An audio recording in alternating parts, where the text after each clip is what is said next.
এই নাও বেবি, তোমার চা। Thank you. তোর সাহস, তুই আমাকে থাপ। ছেলের সামনে নিজের বড় বোনকে বড় বোন বলে পরিচয় দিতে তো লজ্জা করতেছে। এই তোর না এখন কলেজে থাকার কথা, তুই না বাসায় বলে বের হয়েছিস কলেজে যাতা, এভাবে নিয়ে এসে এই ছেলের সাথে রাস্তাঘাটে এভাবে পড়তে করতেছিস? চুপ, একদম চুপ।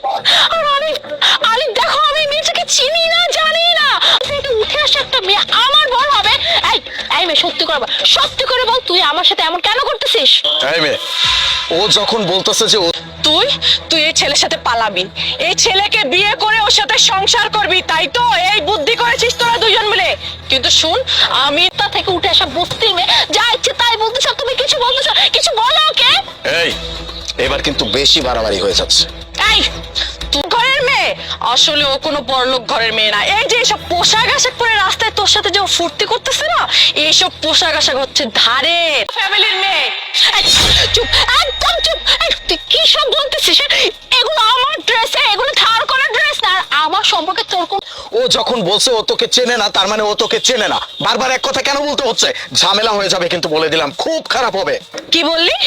ঝামেলা? তোর নামে মামলা করব। তুই রাস্তায় ঘাটে আমার বোনকে বিরক্ত করতেছিস। এই চুপ কর, একদম চুপ কর। এই তুই আর একটা কথা বলবি না, এটা করাবো। আর কখনো এই যে এইভাবে এসব পোশাক আশাক করে না রাস্তাঘাটে ফুর্তি করে চিন্তা ভাবনা মাথায় আনতে পারি না। চল চল চল বলছি আমার সাথে। আরে আরে, সবকিছু বেঁচতে গেল। কোথায় থেকে কে আসলো আর বলতেছে সে নাকি তার বোন। ছাড় বলছি। এই, আর একটা কথা, আমি কোনো পঙ্গুও না। আচ্ছা, তার মানে তুই আমার সাথে নাটক করছিস? হ্যাঁ, এই তাহলে তুই এত বড় নাটক কেন করলি? এই যে চাটা খেতে যাচ্ছিলেন, সেই চায়ের মধ্যে বিষ ছিল। কি বললি তুই? হ্যাঁ, আমার চাই বিষ ছিল? এই তুই জানিস ওই চা আমাকে কে দিয়ে? আপনি কি আপনার বয়ফ্রেন্ডকে কখনো 5 লক্ষ টাকা দিয়েছিলেন? আর সেই 5 লক্ষ টাকা কি আপনি তার কাছে ফেরত চেয়েছিলেন? আমার বয়ফ্রেন্ড আমার কাছ থেকে 5 লাখ বলতে শুনি। দোস্ত, একটা ঝামেলায় পড়ে গেছি। আমার গার্লফ্রেন্ড আছে না, ওর কাছ থেকে তো 5 লক্ষ টাকা নিয়েছিলাম বাইকটা নেওয়ার সময়। কি বলিস তুই? 5 লাখ টাকা আমি কই পাবো?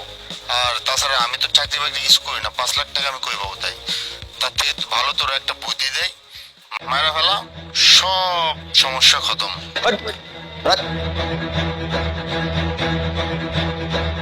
প্ল্যানটা তো এক কাজ করি, চায়ের ভেতরে বিষ মিশিয়ে ওকে খাইয়ে দিই। আমার উপরে দোষ আসবে না, যত সন্দেহ সব চলে যাবে চায়ের দোকানদারের। বুঝতে পেরেছি, হয়তো কারো জীবন অনেক ঝুঁকিতে আছে, আমাকে কিছু করতে হবে। দেখেছেন, সেই মানুষটাই আপনাকে শেষ করে ফেলতে চেয়েছিল। কি বললি?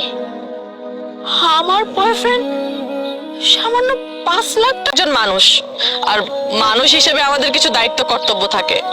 আর একটা মানুষ হয়ে একটা মানুষের উপকারে যদি না আসতে পারি, তাহলে মানুষ হওয়ার কোনো মূল্য নেই, বলার নেই।